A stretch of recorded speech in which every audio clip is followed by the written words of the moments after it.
دیکھو اللہ نے عورتوں کو ٹیڑھی پسلی سے بنایا، اس کو سیدھا کرنے مت جاؤ، سیدھا کرو گے تو توڑ دو گے، اور توڑنا طلاق دینا ہے۔ ان سے پیار کی باتیں کرو، ان سے محبت کی باتیں کرو، ان سے بحث و مباحثہ مت کرو، ان سے تو میں زگ زگ مت کرو۔ جب یہ منہ چلائے مسکرا دیا کرو، جب یہ لڑنے کے موڈ میں آ جائے تو تم محبت کے ساتھ انہیں ٹال دیا کرو، اس لیے کہ محبت سے بڑے بڑے جھگڑے ٹل جاتے ہیں اور نفرتوں سے چھوٹی چھوٹی بات بھی بڑی ہو جاتی ہے۔ اس لیے آئیے، مجھے بڑے خوبصورت سے واقعات یاد آ رہے ہیں، لیکن ایک چھوٹا سا واقعہ بالخصوص اپنے جوانوں کے لیے۔ کبھی کبھی لڑائیاں ہوں تو شوہر کہتا ہے تجھے رکھوں گا نہیں، تجھے طلاق دے دوں گا، تو پھر وہ بیوی بھی کہتی ہے ٹھیک ہے تیرے باپ کی اولاد ہے تو پھر طلاق دے۔ تو یہ 30 مار کھاں تو پھر اس کا غصہ کا تھمنے والا، یہ تو سوچتے ہی ہے نا کہ طلاق دے دو دوسری مل جائے گی۔ یاد رکھنا ٹھیک ہے دوسری تو ملے گی، لیکن ایسی ہی ملے گی یہ کوئی گارنٹی نہیں۔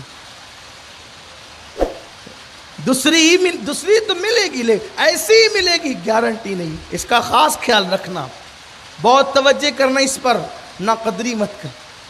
اگر کوئی عورت کہتی بھی ہے بد زبانی، بہت بے باک ہوتی ہے نا عورتیں، ہو سکتی ہے اگر تیرے باپ کا ہوگا تو طلاق دے، تو آپ اس کو طلاق دینے کی بجائے یہ کہیں الحمدللہ اپنے باپ کا ہوں اسی لیے تجھے جھیلنے کی طاقت رکھتا ہوں۔ اور جو بن باپ کے ہوتے ہیں وہ جھیل نہیں پاتے۔ ہاں جو باپ کی اولاد ہے نا، اس لیے کہ باپ کی اولاد ہی بڑے ہمت والے ہوتے ہیں۔ پتھروں کو اٹھانا ہمت نہیں ہے، بھیم اٹھانا ہمت نہیں ہے، بلکہ بیوی کی تلخیوں کا بوجھ اٹھانا یہ سب سے بڑی ہمت کا کام ہے۔ اصل ہمت یہ، ہمت والے بنو، نادانی نہ کرو، نادان نہ بنو۔ تو مجھے یہیں سے وہ پیارا سا واقعہ یاد ہے، وہ یہ، اور یاد رکھیں ہر گھر میں تو میں ہے، ہر گھر میں زگ زگ ہے۔ اسی لیے میں اکثر شادی بیاہ کے موقع پہ تقریر کرتا ہوں تو یہ بات کہتا ہوں، اگر کوئی مجھے توے پہ بیٹھ کر بھی کہے کہ میری بیوی سے میرا جھگڑا نہیں ہوتا، تو میں کہوں گا کہ نہیں مولوی صاحب، نہیں خطیب صاحب، نہیں وکیل صاحب، نہیں ڈاکٹر صاحب، نہیں مبلغ صاحب، میں نہیں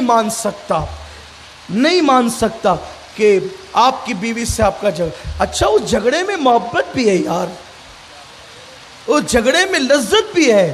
یہ جھگڑا کوئی یعنی کہ آپ یہ تھوڑی سمجھتے ہیں کہ ہیروشیما اور ناگاساکی پہ بم برسانے والا، یہ وہ جھگڑا نہیں ہے، یہ وہ ہے جس میں ہر بار محبتوں میں اضافہ ہوتا ہے نا۔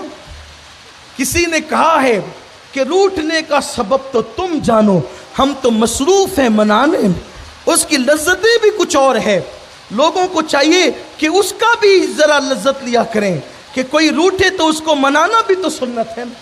قربان میری امی جان ام المومنین عائشہ صدیقہ فرماتی ہیں ہم حضور سے لڑتے تھے، پھر خود ہی ناراض ہو کے بیٹھ بھی جاتے تھے، لیکن جس کی رضا خدا چاہتا ہے وہ محبوب خدا آ کر ہمیں منا لیا کرتے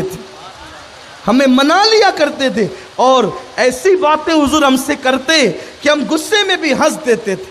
اس کا مطلب یہ ہے عورتوں کو بھی حق ہے کہ وہ غصے میں آئے۔ آپ ہی کے پاس دل نہیں ہے، آپ ہی کے پاس دماغ نہیں ہے، تھوڑا ان کو بھی دے موقع۔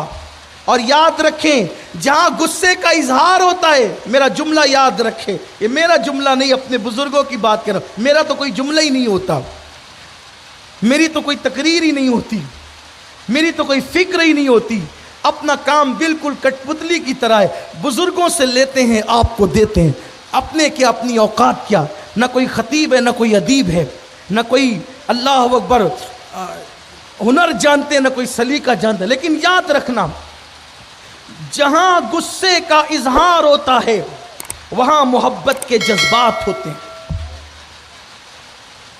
غصہ کس پہ ہوتا ہے؟